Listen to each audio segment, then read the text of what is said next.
Welcome to కైటివ్ media. తెలంగాణలో municipal ఎన్నికల ముందు జంపింగ్ జపాన్స్ పెద్ద ఎత్తున స్టార్ట్ అయ్యాయి.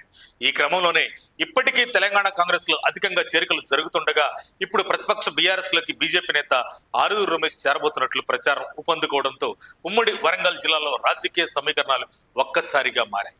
ఇటీవల ఎర్రబల్లి విసరణ వలకి మాజీ ఎమ్మెల్యే ఆరూరి రమేష్ చిక్కారని తెలుస్తుంది. దీంతో అదే అదునుగా భావించిన ఆరూరి కారెక్కేందుకు గ్రీన్ సిగ్నల్ ఇవ్వడంతో ఎర్రబల్లి వెంటనే కేటీఆర్ తో మాట్లాడిన తరువాత తన అనుచరులతో ఆరూరి మంత్రాలు సాగించి తిరిగి సొంత గుట్టికి చేరేందుకు సై అన్నారు.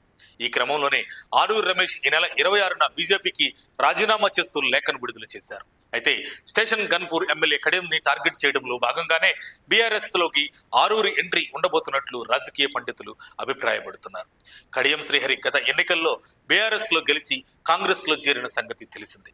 పార్టీ ఫిరాయింపుల కింద ఇప్పటికే 7గురికి క్లీన్ చిట్ ఇచ్చిన స్పీకర్ కడియం శ్రీహరి సహా మరో 2 అనర్హత పిటిషన్ పై ఇంకా ఎలాంటి నిర్ణయం తీసుకోలేదు.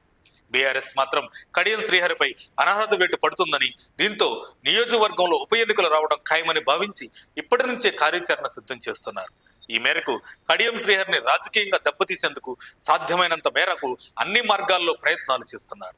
స్టేషన్ గన్పూర్ లో ఉప ఎన్నిక వస్తే మాజీ డిప్యూటీ సీఎం తాటికొండ రాజయ్య ఇప్పటికే తానే బారాస అభ్యర్థినని కడియం శ్రీహరిని ఓడించి రాజకీయంగా భూస్థాపితం చేస్తానని చెప్పుకుంటున్నారు.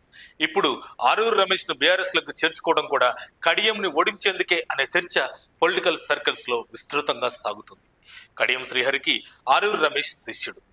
రాజకీయాల్లో కడియం శ్రీహరి ద్వారానే ఆరూరి వచ్చారని చెప్తుంటారు. కడియం దగ్గర కాంట్రాక్టర్ గా పనిచేసిన ఆరూరి రమేష్ జిల్లా రాజకీయాల్లో ఒక చక్రం తిప్పారు. బీఆర్ఎస్ జిల్లా అధ్యక్షుడిగా పనిచేయడం, 2 సార్లు వద్దనపేట ఎమ్మెల్యేగా గెలిచారు. ఆరూరి రమేష్ వాస్తవానికి స్టేషన్ గన్పూర్ నియోజకవర్గానికి స్థానికుడు. కడియం శ్రీహరి స్థానికేతరుడు కావడంతో ఆరూరి రమేష్ ను బీఆర్ఎస్ నుంచి రంగంలోకి దింపాలని అధిష్టానం ఆలోచిస్తున్నట్లు గులాబీ వర్గాల్లో టాక్ వినిపిస్తుంది. గత లోక్సభ ఎన్నికల్లో ఆరూరి రమేష్ బీఆర్ఎస్ నుంచి పోటీ చేయాలనుకున్నారు. గులాబీ దళపతి కేసీఆర్ ఎంపీగా కడియం శ్రీహరి కూతురు కడియం కావ్యకు అవకాశం ఇచ్చారు. దీంతో మనస్తాపం చెందిన ఆరూరి బీజేపీలో చేరారు. కడియం శ్రీహరి అదును చూసుకొని కాంగ్రెస్ లో చేరారు.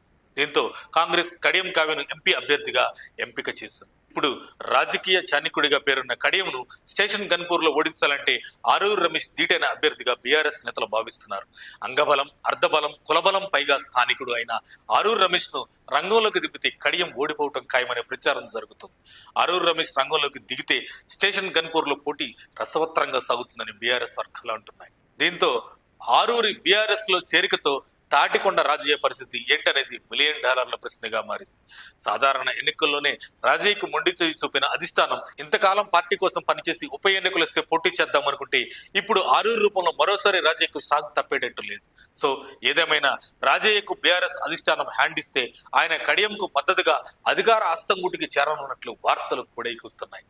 మరి బీఆర్ఎస్ రాజయ్యకు ఎమ్మెల్యేగా పోటీ చేసేందుకు ఛాన్స్ ఇచ్చి కాపాడుకుంటుందా, ఆరూరికి చేకుట్టి రాజయ్యను వదిలించుకుంటుందా అనేది వేచి చూడాలి.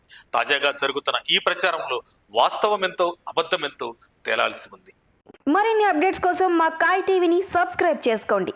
మా వీడియో కనుక మీకు నచ్చినట్లయితే లైక్ చేయండి, షేర్ చేయండి. మీ విలువైన అభిప్రాయాలను కామెంట్ బాక్స్లో తెలియజేయండి.